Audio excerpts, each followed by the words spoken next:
जय हिंद साथियों, स्वागत है आप सभी का शाइन वाईटी क्लासेस में। हिंदी शॉर्ट हैंड की प्रैक्टिस डिक्टेशन 100 शब्द प्रति मिनट गति से डिक्टेशन 5 सेकंड में शुरू होगी। स्टार्ट। आज भी देश में बड़ी संख्या में लोग गरीबी रेखा के नीचे जीवन यापन कर रहे हैं। स्टॉप। इस तबके में शिक्षा का प्रसार कम है। स्टॉप।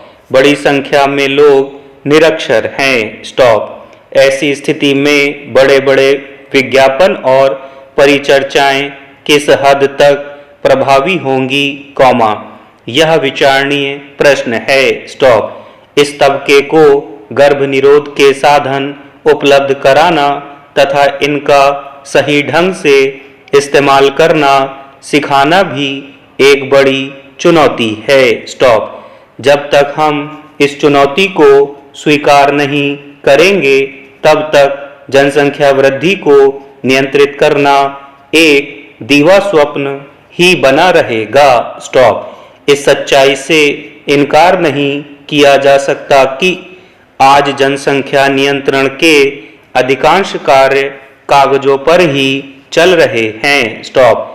इस काम में लगी अधिकांश संस्थाएं भी कुछ अपवादों को छोड़कर लाभ कमाने के लिए ही कर रही हैं। स्टॉप। हमें यह अच्छी तरह समझना होगा कि जनसंख्या नियंत्रण कोई ऐसा लक्ष्य नहीं है जो सरकारी नीतियों और योजनाओं के माध्यम से हासिल हो जाएगा। स्टॉप। जनसंख्या नियंत्रण की नीतियों और जन अवधारणाओं के बीच असंतुलन तथा संवादहीनता की स्थिति कायम रहेगी तो बेहतर परिणाम सामने नहीं आएंगे। स्टॉप।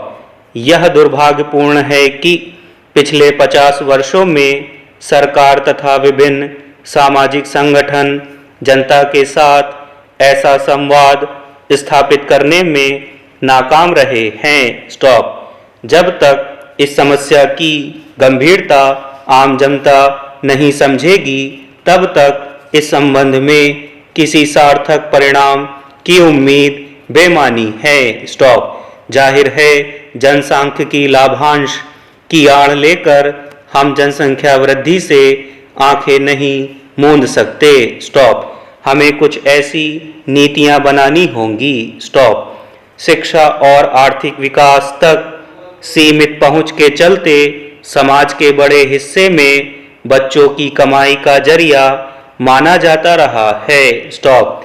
जबकि जनसांख्यिकी लाभांश की अवधारणा उन्हें शिक्षित प्रशिक्षित कार्यशक्ति मानने पर आधारित है। स्टॉप।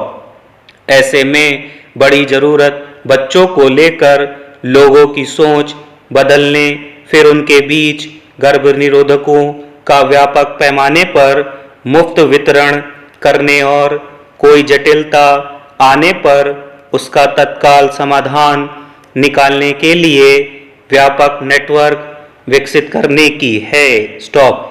शिक्षा और आर्थिक विकास की सीमित पहुंच के चलते समाज के बड़े हिस्से में बच्चों की कमाई का जरिया माना जाता रहा है। स्टॉप। जबकि जनसांख्यिकी लाभांश अवधारणा उन्हें शिक्षित प्रशिक्षित कार्यशक्ति मानने पर आधारित है। स्टॉप।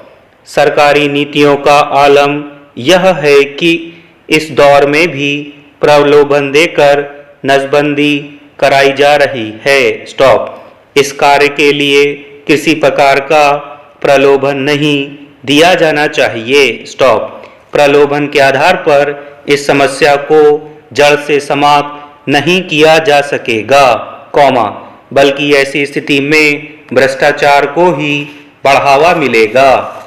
स्टॉप। लोकतंत्र के लिहाज से भारत दुनिया के लिए एक मिसाल की तरह है। स्टॉप।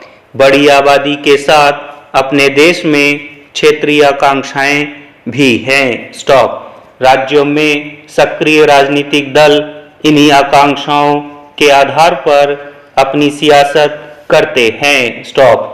वे अपने राजनीतिक फायदे के लिए पुलिस और प्रशासनिक तंत्र के भी मनमाने इस्तेमाल को अपने अधिकार मानते हैं। स्टॉप।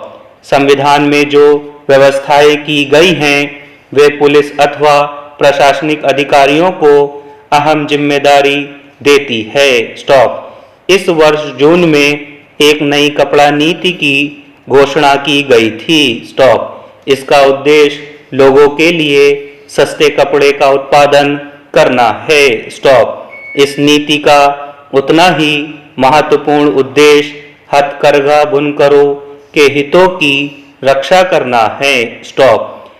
नीति को पूरी तरह और कुशलता के साथ लागू करने के लिए कदम उठाए जा रहे हैं। स्टॉप।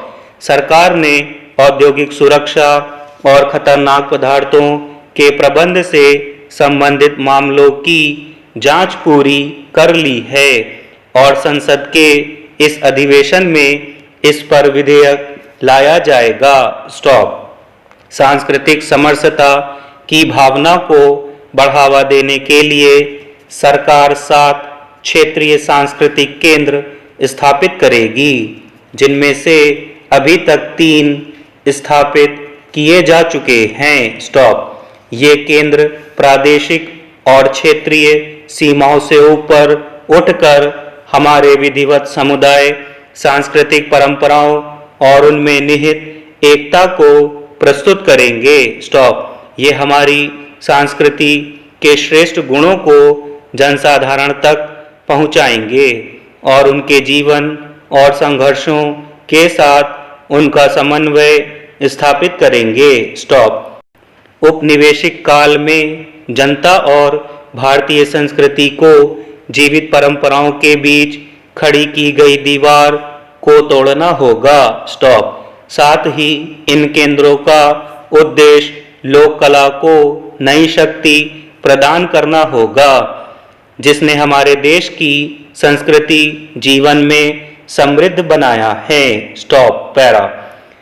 राष्ट्रीय विकास परिषद द्वारा 7वीं पंचवर्षीय योजना को स्वीकृति प्रदान कर दी गई है। स्टॉप। इस योजना की बुनियादी नीति निर्धनता दूर करना और एक मजबूत, आत्मनिर्भर तथा आधुनिक अर्थव्यवस्था का निर्माण करने के दीर्घकालीन ध्येय सामने रखकर तैयार की गई है। स्टॉप।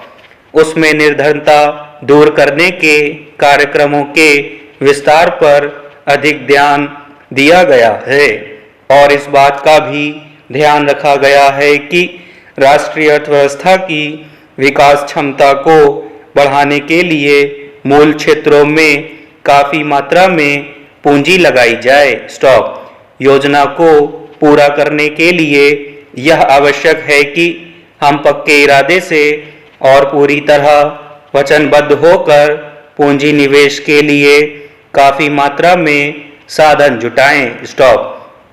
एक मजबूत, खुशहाल और आत्मनिर्भर भारत की कल्पना को साकार करने के लिए अधिक परिश्रम, त्याग और मुश्किलें बर्दाश्त करने की ज़रूरत है। स्टॉप। विकास के मार्ग में मुद्रास्फीति रुकावट न बने, इसके लिए बचत के काफ़ी साधन जुटाने होंगे। स्टॉप। इससे भी अधिक महत्वपूर्ण बात यह है कि इन बचतों का इस्तेमाल कारगर ढंग से किया जाए। स्टॉप। हमें चुनौती का सामना करना होगा। स्टॉप। भारत में संविधान की सत्ता है। स्टॉप। भारत का प्रत्येक नागरिक संविधान के प्रति निष्ठावान है, लेकिन कुछ समय से बहस चली है प्रधानमंत्री नरेंद्र मोदी चुनाव में भारी बहुमत लाकर संविधान बदल देंगे। स्टॉप। बहस व्यर्थ है। स्टॉप। संविधान साधारण अभिलेख नहीं है। स्टॉप। जड़ नहीं, गतिशील संस्था है। स्टॉप। जन अपेक्षाओं के अनुरूप संविधान में संशोधन होते रहते हैं। स्टॉप। अब तक लगभग 105 संशोधन हो चुके हैं। स्टॉप। संविधान में ही संविधान संशोधन के स्पष्ट प्रावधान भी है। स्टॉप। संविधान बदलने और संशोधन करने में मूलभूत अंतर है। स्टॉप। संविधान संशोधक विधेयक प्रावधान पर संविधान सभा में बहस चली थी। स्टॉप। बहस में हिस्सा लेते हुए एच.वी. कामत ने कहा था, संशोधन आखिरकार क्या है? संशोधन का अर्थ होता है संविधान में कुछ परिवर्तन, उनमें कुछ जोड़ना या उसका निरसन। स्टॉप। लेकिन यहाँ संशोधन को लेकर तो कोई बहस ही नहीं, बल्कि संविधान बदलने या खत्म करने की हास्यास्पद बयानबाजी है। स्टॉप।